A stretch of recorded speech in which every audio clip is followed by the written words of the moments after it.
If you expect to never be criticized, then do nothing.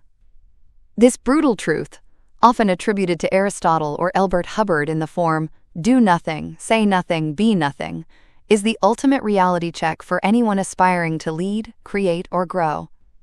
It establishes a fundamental law of social physics: action creates friction.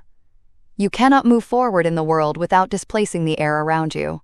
You cannot change the status quo without upsetting the people who benefit from it. Therefore, criticism is not a sign that something is going wrong.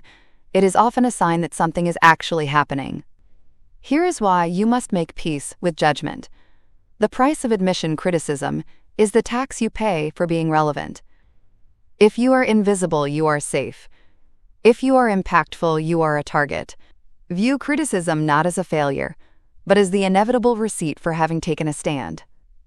The man in the arena, Theodore Roosevelt, famously distinguished between the critic and the doer. The critic sits in the cheap seats, safe and dry, pointing out how the strong man stumbles. But the credit belongs to the person in the arena, whose face is marred by dust and sweat.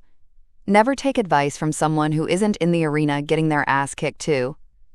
The cost of nothing, the quote offers a solution to avoid criticism. Do nothing, but consider the cost of that safety.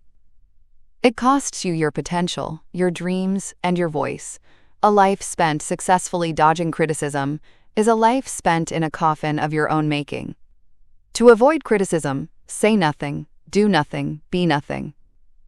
The goal is not to become immune to criticism, that makes you a sociopath, but to stop letting the fear of it dictate your actions. The filter strategy. When you are criticized, ask 2 questions. Does this person have my best interests at heart? Do they know what they are talking about? If the answer is no, ignore it. It's just noise. Reflection for the brave. What is one project or conversation you have been delaying solely because you are afraid of what they will say?